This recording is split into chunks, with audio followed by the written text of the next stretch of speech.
banget sih. Kalau aku lihat Kak Kiki ini berarti sangat apa ya, em, punya kesadaran untuk aku harus punya manajemen waktu yang bagus juga nih. Iya, harus. Karena harus bekerja, harus mengurus rumah tangga juga dan anak gitu kan. Betul. Terus aku jadi timbul satu pertanyaan, waktu buat diri sendirinya kapan nih? Nah, itu itu very dia. good question. Waktu buat diri sendirinya kapan? Nah, Heeh. ya kadang-kadang juga aku bukan kadang-kadang. Ketika aku membagi waktu, tadi yang tadi aku bilang ya, pertama prioritas pertamaku adalah ketika aku punya waktu, aku akan kasih buat keluarga. Yes. Setelah itu aku akan kasih untuk diriku sendiri gitu ya. Ini side kerjaan ya. Jadi sebetulnya ini menarik sih. Menariknya gini. Ini mungkin aku bisa ceritain juga. Ini bisa jadi gambaran. Ini yang aku ceritain, hal yang aku ceritain sama anakku. Setiap hari, hampir setiap, nggak setiap hari. Cuma kalau mereka protes lah. Mereka tuh sering protes. Anak-anakku tuh sering protes. Kalau misalkan aku mau ke kantor gitu ya. Dulu ya, sekarang udah nggak. Ma ngapain sih Ma ke kantor? Ma mau ngapain sih ke kantor? Karena meskipun se-present-presentnya kita ketika kita di rumah, tetap anak itu ngerasa kehilangan ketika kita pergi gitu loh. Kita nggak ada di pandangan mereka tuh, mereka tetap merasa kehilangan, kayak ninggalin seolah-olah. Tapi itu udah lewat ya. Itu sebelum mereka sekolah. Sekarang setelah mereka sekolah kan mereka punya their own world lah gitu. Nah, karena dulu kan we are their whole world gitu kan. Ibu tuh kan seluruh dunianya anak gitu. Jadi ketika ibunya itu nggak ada di pandangan mata mereka, mereka pasti komplain. Nah, dulu yang selalu aku bilang sama mereka tuh gini, Rashid, Momo, ini bayangin ya, mereka kan suka banget sama space, suka banget sama antariksa lah gitu. Bayangin ya Momo, Rashid, kalian ada di universe nih, ada di space, aku bilang kayak gitu. Nah, di space tuh kan banyak banget ya, benda-benda langit. Aku bilang ada satelit, ada planet dan lain-lain. Planet pun ada banyak, nggak cuma satu. Aku bilang kayak gitu. Iya Mama, mereka bilang. Nah itu sama hidupnya Mama. Aku bilang gitu. Oh mau gimana Mama? Mereka butuh penjelasan kan. Gimana maksudnya sama kayak hidupnya Mama? Aku juga kasih tahu ke mereka. Hidupnya Mama, aku bilang. Universe-nya Mama, aku bilang. Mama punya universe nih. Di dalam universe-nya Mama itu ada banyak banget planet, Mama bilang gitu. Ada planet keluarga, Mama bilang. Ada planet kerjaan, ada planet diri sendiri, ada planet hobi, ada planet kesenangannya Mama dan lain-lain. Aku bilang kayak gitu.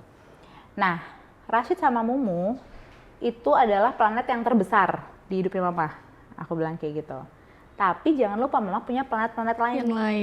Gitu, yang kecil-kecil, aku bilang kayak gitu. Yang mana seluruh planet ini juga penting buat Mama. Aku bilang kayak gitu.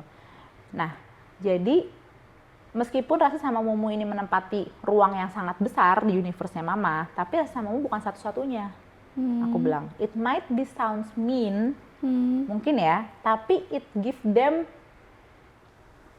clear vision, clear vision bahwa Mama itu punya banyak hal yang harus di taking care of, gitu loh. Ada pekerjaan, ada aku, ada papaku, ada dirinya sendiri, ada hobi-hobinya, ada lain-lain. Dan menurut aku itu pemahaman yang sangat penting sih untuk kita, terutama perempuan, untuk kita pegang ya. Karena kenapa? Menurut aku perempuan itu kadang-kadang kehilangan dirinya sendiri. Iya, ketika itu yang saya takutkan juga. Ketika mereka sudah ada di dalam sebuah relationships atau mereka sudah ada di dalam sebuah hubungan gitu ya, di hubungan pernikahan atau ibu. We lost ourselves when we are married. We lost ourselves when we are entering motherhood, gitu loh. Dan menurutku sangat penting banget untukku tidak kehilangan diriku. Karena aku menganggap bahwa diriku itu adalah salah satu prioritas. Jadi jangan dianggap kayak nomor 1, nomor 2 diri sendiri ke belakang, nggak gitu. Jadi ini kayak konstelasi, semuanya sejajar kok. Gitu jalannya bersamaan. Jalannya bersamaan kok. Ada anak, ada keluarga, ada sibling thingy, ada pekerjaan, ada hobi, ada teman, ada semuanya. Ada diri sendiri, gitu loh. yang menurutku semuanya harus berjalan, tetap berjalan pada porosnya, semuanya harus dirawat dengan sebaik-baiknya, semuanya harus diutamakan. I see. Gitu loh. Cuman sekarang permasalahannya adalah mana dulu yang diutamain. Yes, prioritinya Prioritinya ya. mana dulu nih, gitu loh. Tapi bukan berarti terus-terusan jadi nomor sekian, enggak. Gitu. Ada masa-masa, ada momen-momen di mana I put myself first, gitu loh. Ada momen-momen di mana when I'm Penting. entering my me time, contoh ketika anak-anak udah pada tidur. Ini contoh aja ya, anak-anak udah tidur nih. Aku mau me time. Aku lagi ngerasa aku mau me time. Ya udah, aku akan me time. I'm gonna put my favorite show, I'm gonna eat my dessert, nggak boleh ada yang ganggu. Gitu loh, misal. Pun misalnya anak masih bangun dan aku udah merasa I'm stressful, I really need some me time, I will let them know. Mama sekarang mau me time dulu ya sebentar. Mama mau taking care planetnya mama dulu ya sebentar. Rashid sama Momo please sama Mbak dulu, atau enggak sama Momo please doing your own activity. Mama mau lihat show-nya mama favorite atau mama mau apa gitu. Jadi they understand gitu loh. Mereka tahu bahwa ya itu tadi, bahwa ada hal-hal yang memang bahwa saya tuh sebagai individu punya sesuatu yang lain yang harus saya kerjakan, yang harus saya juga urusin gitu loh. Dan menurut aku itu sangat pemahaman yang sangat penting, nggak cuma untuk kita kasih ke anak tapi untuk diri sendiri gitu loh. Jangan sampai kita tuh kehilangan diri kita sendiri in the process. Jangan sampai kita tuh kehilangan siapa diri kita. Makanya kayak tadi aku bilang, kita tuh penting banget, yang satu pertama itu penting banget mengidentifikasi siapa kita sebelum kita tahu kita mau jadi apa. Yes. Ketika kita udah tahu kita mau jadi apa dan kita udah masuk ke dalam role yang baru itu, jangan pernah kehilangan diri kita gitu loh. Karena ya itu tadi, once we lost ourselves, yang udah nggak ada meaning lagi hidupnya kita gitu loh. Gitu. Dan menurutku tuh penting banget karena gini, perempuan itu kadang-kadang ngejadiin seseorang sebagai seluruh dunianya. Ya, Suami bergantung. sebagai seluruh dunianya, anak sebagai seluruh dunianya. Ketika itu nggak ada, amit-amit ya misalkan diambil sama Tuhan atau bercerai atau apa, the whole world-nya collapse. Runtuh, betul. Hancur. Menurut aku itu itu pilihan, cuman menurut aku sangat disayangkan aja kayak begitu gitu loh. Karena at the end of the day ya kita tuh punya diri kita sendiri kok gitu loh. Kita nih punya diri kita nih yang harus di taking care of juga. Kita punya diri kita nih yang memang kita harus jaga. Kita punya diri kita yang memang kita harus jaga kewarasannya, yang harus kita perhatikan juga kebutuhannya dan keberlangsungannya gitu loh. Jadi ya itu tadi, kalau aku bisa nggambarin hidupku tuh sebagai konstelasi ya, I have many planets dan I love all the planets that I have in my universe gitu loh. Dan aku akan berusaha menggerakkan semuanya sesuai dengan konstelasinya, nggak bertabrakan, nggak bertuburkan, nggak saling memakan, tapi semuanya jalan secara selaras kayak gitu. I see. Menarik. Mungkin aku akan tarik sedikit ke generasi aku ya, Yeah. Kak ya. Jadi generasi aku, kalau aku lihat ya, dari teman-teman di sekelilingku aja nih, mulai banyak yang tidak tertarik dengan menikah gitu ya. Nggak tertarik dengan menikah karena mereka, apa ya, aku ngeliat sih pada nggak takut dengan mulai bermimpi gitu sih, dan ngejar mimpinya masing-masing ya, generasi aku. Nah, tapi kesadaran tentang pentingnya merawat diri sendiri itu juga sering dilupakan gitu sih, karena itu tadi balik ke terlalu terpapar sama sosial media, informasi bahwa kita harus jadi orang gini, tuntutan orang tua juga gitu kan. Nah, melihat realita itu, menurut kakak gimana nih? Oke.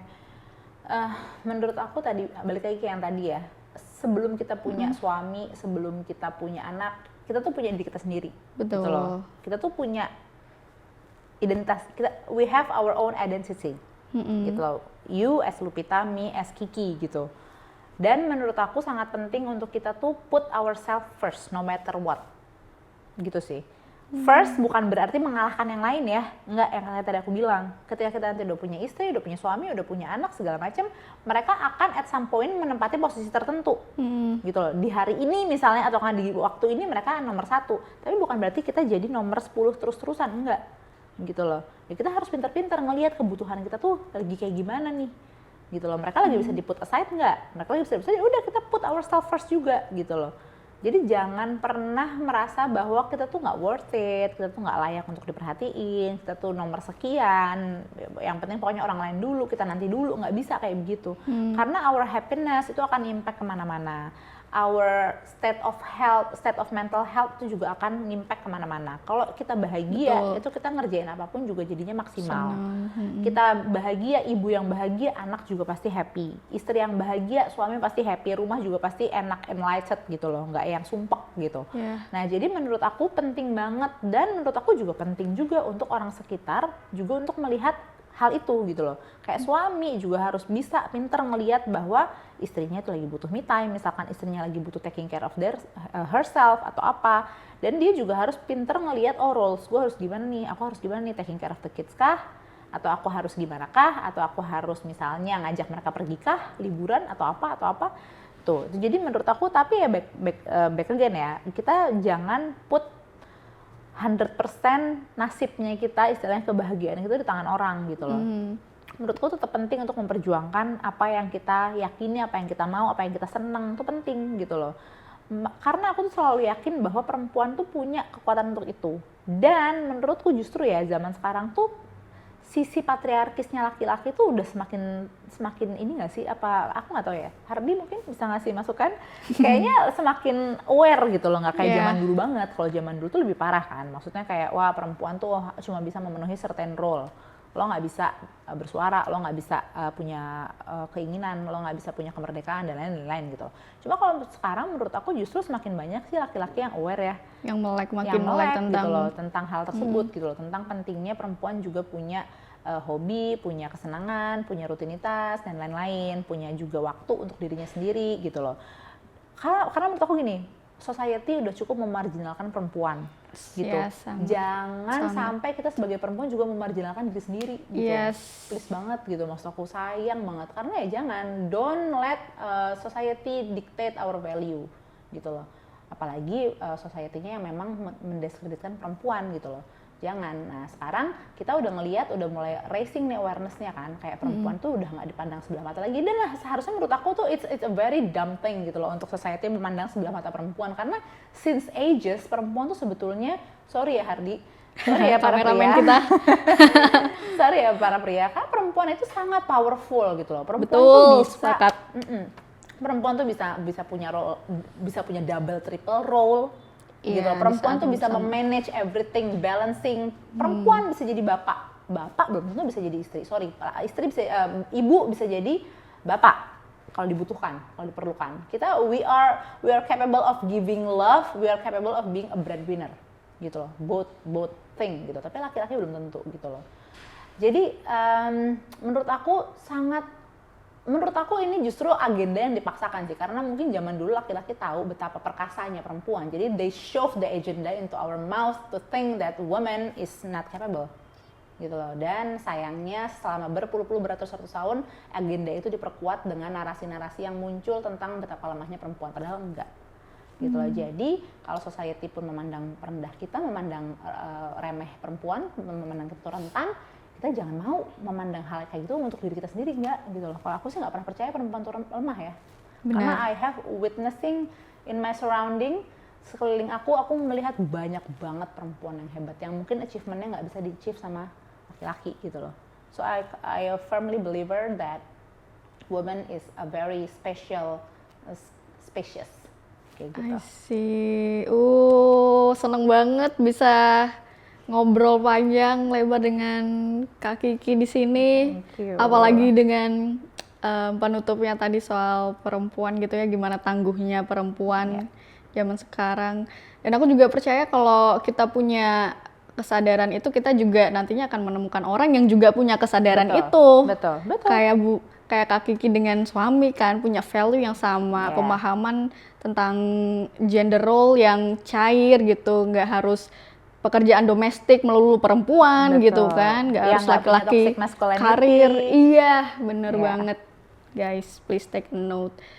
Baik, mungkin sebelum aku tutup ada tambahan lagi dari kakak untuk teman-teman. Oke, menurut aku untuk semua ibu bekerja di sini jangan pernah ngerasa bersalah untuk role-nya kita sebagai ibu yang bekerja gitu ya. Karena kita selalu punya kita selalu punya privilege, kita selalu punya pilihan untuk bisa memaksimalkan waktu-waktu yang ada, yang memang kita punya, how much minimal it is gitu loh, meskipun sedikit waktu yang kita punya, kita selalu punya pilihan untuk bisa memaksimalkan kehadiran kita untuk anak-anak kita gitu. Dan untuk ibu yang tidak bekerja juga jangan pernah merasa kecil hati bahwa aku tidak punya role yang hebat, aku tidak punya dunia yang produktif seperti ibu bekerja, enggak. Percaya aku juga soalnya juga selain ibu bekerja, aku juga banyak menghabiskan waktu-waktu yang benar-benar fully di rumah gitu. Dan aku menyadari, aku mengakui bahwa di rumah 24 jam itu jauh lebih berat dibandingkan kita bekerja. Beneran. Jauh lebih berat, makanya kita menghadapi manusia, kita menghadapi anak, kita menghadapi emotion yang sangat kompleks, dan kita harus tahu juga cara ngadepinnya gimana. So, jadi either way, mau kita bekerja, mau kita nggak bekerja, itu adalah pilihannya penuh di tangan kita, bagaimana kita memaksimalkan perannya kita sebagai orang tua, sebagai ibu. Itu adalah pilihan kita secara sadar sepenuhnya, bagaimana kita mau memaksimalkan waktu dan being present untuk keluarga dan anak kita di rumah. So, it's never a battle actually being working or a non-working mom. It's something that we can all embrace, working and non-working mom, dan it's something that we can fully accept untuk menjadi ibu yang bekerja atau tidak bekerja gitu menurut aku. I see. Terima kasih banyak Kak Kiki udah hadir dan menjadi bintang tamu pertama di podcast. Semoga kita bisa ngobrol bareng lagi di episode selanjutnya ya. Sip. Oke, thank Thank you you ya. guys. Bye. Bye.